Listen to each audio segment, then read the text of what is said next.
কেমন আছো? অনেকদিন পর ভিডিও পোস্ট করছি। ভিডিওটা সোমবার দিনে বিকালের ভিডিও। সেদিনকে সন্ধ্যার দিকে গেছিলাম পড়াতে। আর পড়ি কিন্তু বাড়ি ফেরার সময় নিয়ে এসেছিলাম স্টুডেন্টের বাড়ি থেকে এই এতগুলো আম। ওরা আমাকে দেবে বলে পেড়ে রেখেছিল। আর প্রত্যেকটা আমি কিন্তু কাঁচা ছিল, আগে থেকে বলে দিয়েছে যে এবারে আম না সেরকম পাকছে না। আমি ঠিক আছে, কোনো অসুবিধা নেই। এই কাঁচা আম দিয়ে কিন্তু আম ডাল বা আমের আচার করলে কিন্তু খেতে খুব ভালোই লাগবে। আর তখন ঘড়ি কাঁটা বাজে 9:30, ও অফিস থেকে চলে আসে। আর আমাকে সঙ্গে সঙ্গে বলে চলো বেরোবো। আমি তো বুঝতে পারি কোথায় আমাকে নিয়ে যাবে। আমার বাড়ির কাছে কিন্তু আমাদের এক জায়গায় হচ্ছে মেলা, তো সেখানেই গেছিলাম। আর আমার অবস্থা যা খারাপ এই গরমে, আর রেস্ট নেওয়ার সময় পাইনি, তোমাদের দেখালাম না নিজেকে। তো একটুখানি গলা ঠান্ডা করে মাথা খেয়ে চলে গেছিলাম মেলাতে।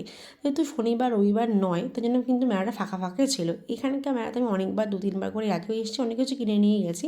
কিন্তু এবারে সেরকম কিছুটা পছন্দ হচ্ছে না, বিশেষ করে কানের দুলের জন্য কিন্তু আমি মেলায় যাই। এবারে কিছুই আমার সেরকম পছন্দ হয়নি, এই জন্য কিছু কানের দুলও কিনে নিই আর অন্য জিনিসও কিছু কিনে নিই আমি। কিছু না কিনলে কী হবে, খাবার জিনিস তো কিনেছিলাম, যেটা না খেলে একদম অসম্পূর্ণ থেকে গেছে মেলা ঘোরাটা। জিলিপি, গরম গরম জিলিপি নিয়েছিলাম বাড়ির জন্য। দুজন মিলে কিন্তু একটুখানি খেয়ে নিয়েছিলাম মেলা থেকে বেরিয়ে। ফুচকা ফুচকা আমরা অনেকদিন পর দুজনে মিলে এখন বাইরে বেরিয়ে খাচ্ছি। আর রাতের ডিনারে না রুটি খেতে ইচ্ছা করছিল না, রোজ রুটি খাই। ওকে বললাম চলো আজকে চাউ কিনে নিয়ে যাই। তো বাইরে থেকে চাউমিন কিনে নিয়ে এসলাম। আর খাওয়ার আগে একটুখানি চাউমিনটা গরম করে নিয়েছিলাম মাইক্রোওভেনে। আমাদের দুজনেই ডিটেকটিভ বই দেখতে না খুব ভালো লাগে, তাই আজকে ডিনার করতে করতে ভেবেছি ফেরতটা দেখছিলাম। তো চলো ব্লগটা এটুকুখানি রাখলাম। যদি তোমাদের ভালো লেগে থাকে লাইক সাবস্ক্রাইব করো। দেখা হবে নেক্সট ব্লগে। সবাই খুব ভালো থেকো, টাটা।